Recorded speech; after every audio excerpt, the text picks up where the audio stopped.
In this video, we'll discuss some very important multiple choice questions based on the chapter We Are Not Afraid to Die If We Can All Be Together, written by Gordon Cook and Ellen East for the students of class 11th. Come to the first question. From where did the ship sail for the voyage?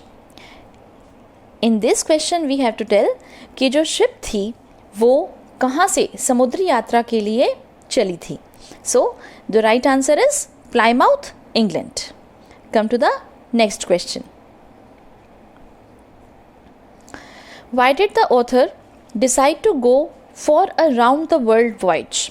इस question में हमें बताना है कि author ने पूरे विश्व की यात्रा के लिए जाने के लिए डिसाइड क्यों किया.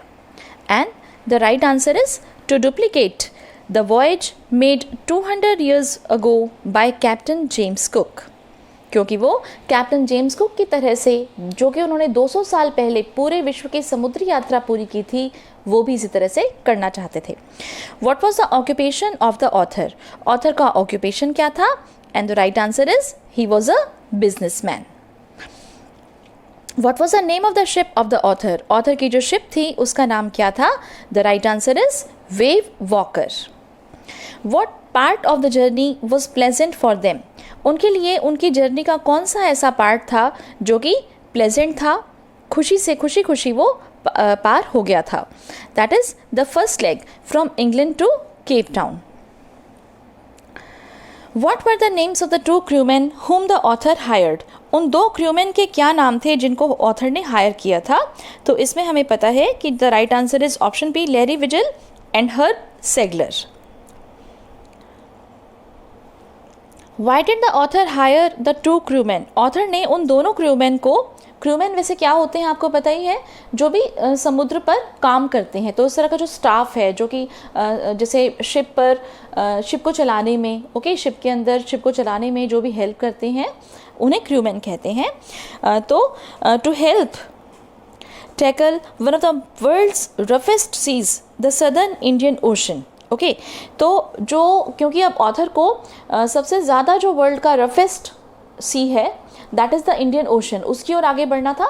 इस वजह से उन्होंने उन दो क्रूमैन को हायर किया था कि उनसे वो हेल्प ले पाएंगे. Come to the next question. When did the wave start getting gigantic? जो वेव्स थी वो बहुत बड़ी बड़ी होने लग गई थी साइज़ में, वो कब हुई थी? तो इट वॉज जनवरी 2, जब वेव्स का जो साइज़ था वो काफ़ी विशालकाय होता जा रहा था. Come to the next question. What did they do to slow down the boat in the storm? तो नैरेटर ने जैसे ऑथर ने या फिर मान लीजिए जो बाकी जो लोग थे वहाँ पर, उन्होंने बोट को जैसे स्टॉर्म में, तूफान में स्लो डाउन करने के लिए, उसकी रफ्तार को कम करने के लिए क्या किया? दरअसल जो नैरेटर हैं या जो हम कह सकते हैं शिप के कैप्टन हैं, बिजनेसमैन, उन्होंने ही drop the storm jib and lashed a heavy mooring rope. Okay, come to the next question. What was the first indication of disaster? जो तबाही थी, विनाश जो आया था, हुआ था, उसका पहला जो इंडिकेशन है, पहला संकेत क्या था? Option A is correct. Around 6 p.m. when wind stopped and sky grew darker. Come to the next question. What happened after the first indication of the disaster?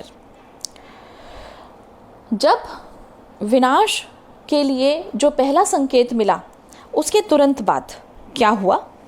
A wave appeared vertical and almost twice the height of the other waves. Come to the next question. Why did the author accept his approaching death? Author ने अपनी बढ़ती हुई death को, उसके नज़दीक आती हुई death को किस तरह से स्वीकार किया?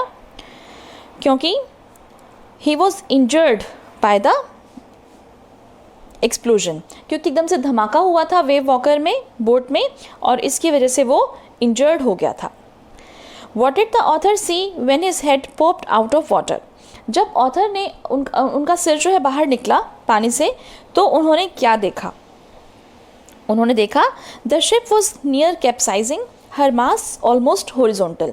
उन्होंने देखा कि जो शिप है, जो वेव वॉकर है, वो बिल्कुल वर्टिकली जो है समुद्र के अंदर जाने को है, और उसके जो मास्ट्स हैं वो एकदम हॉरिजॉन्टल हो चुके हैं वाटर के लेवल के साथ. Come to the next question. What happened to the author's body when he managed to reach the deck? Author की बॉडी के साथ क्या हुआ था, उनको कौन कौन सी इंजरीज लगी थी जब वो मैनेज कर रहे थे किसी तरह से डेक तक पहुंचने में? Right answer is option B, his left ribs cracked, mouth filled with blood and broken teeth. उनकी जो बाईं ओर की जो पसलियां हैं, रिब्स हैं, वो क्रैक हो गई थी. माउथ जो है उनका, मुंह जो है उनका, वो ब्लड से और दांतों से भर गया था. Next question, who said we are sinking? किसने कहा कि हम डूब रहे हैं? It is Mary. Option B is correct, Mary ने कहा, who is the wife of the author. Come to the next one.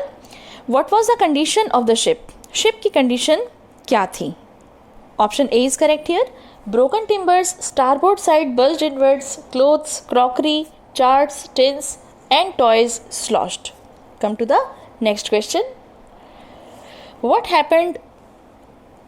had happened to Sue when the author entered their room to check on them? Sue को क्या हुआ था उस समय जब author बच्चों के रूम में आया उनको चेक करने के लिए? Option A is correct here. Her head hurt as there was a bump. उसके हेड पर दर्द हो रहा था क्योंकि वहाँ पर एक बम्प था. Come to the next one. What was the age of Suzanne and Jonathan? Suzanne और जॉनथन की एज क्या थी? Option B is correct here. 7 is the age of Suzanne and 6 is the age of Jonathan. Come to the next question. How did the author manage to stretch canvas? Author ने किस तरह से manage किया canvas को stretch करने के लिए? By repairing the holes is the right answer. पहले उन्होंने होल्स को रिपेयर किया and in this way he manage to stretch the canvas. फिर उसके बाद उन्होंने कैनवस बिछा दिया और इस तरह से वो रोक पा रहे थे कि पानी जो है वो बोट के अंदर ना आ पाए. Come to the next question.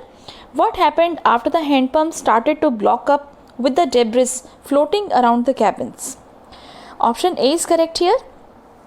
पूछा गया है कि उस समय क्या हुआ जब हैंडपम्प्स जो थे वो मलबे से भर गए. मीन्स हैंडपम्प्स का क्या काम था कि बोट के अंदर जो पानी आया था उस पानी को बाहर पंप आउट करना था, लेकिन वो जो हैंडपम्प्स थे उसके अंदर उनके अंदर तो मलबा भर गया. तो फिर उस समय जो है क्या किया ऑथर ने?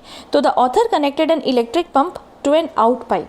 ऑथर ने उस समय एक इलेक्ट्रिक पंप लिया और उसको आउट पाइप के साथ कनेक्ट कर दिया. Come to the next one. Where did they decide to reach to save themselves and the ship? फिर उन्होंने क्या डिसाइड किया कि वो अपने आप को और इस शिप को बचाने के लिए कहाँ पर जाएंगे? It was Ile Amsterdam. Option B is correct here. उन्होंने डिसाइड किया कि they will go to Ile Amsterdam first instead of going to Australia straight. What was their first meal in 2 days? 2 दिनों में उनका पहला भोजन क्या था? Option D is correct here. Corn beef and cracker biscuits. 2 दिनों के बाद उन्होंने कॉर्न बीफ और क्रैकर्ड बिस्किट खाए. Who said we aren't afraid of dying if we can all be together? You and Mummy, Sue and I. तो ये किसने कहा कि हमें मरने से डरने की कोई भी ज़रूरत नहीं है अगर हम सब एक साथ हैं? तो ये आपको पता ही है कि ये चैप्टर का टाइटल भी है and it's a very important statement. It is given by John of course, who is the youngest of all the characters mentioned in the story. Next question. When did they reach oil Amsterdam? वो लोग oil Amsterdam कब पहुँचे? Around 6 PM in the evening. What was the status of the ship on January 3? 3rd जनवरी को जो ship का status है वो क्या था? ए option is correct here. Pumps had water level sufficiently under control now. Come to the next one. What is mayday call mean? Mayday call का क्या मतलब है? It is option B distress call for help. जब हम सहायता के लिए कोई कॉल करते हैं, आवाज़ लगाते हैं, कोई किसी तरह के सिग्नल्स भेजते हैं, राइट, तो उसे हम कहते हैं mayday calls. And with this we come to an end of the explanation of We Are Not Afraid to Die If We Can All Be Together. All the MCQs have been discussed in this video, and already I have prepared 2 videos, that is NCERT question answers and the explanation of the chapter. Please visit those links as well. I'll mention those links in the description box. Thanks a lot for watching. Bye bye. See you in the next video.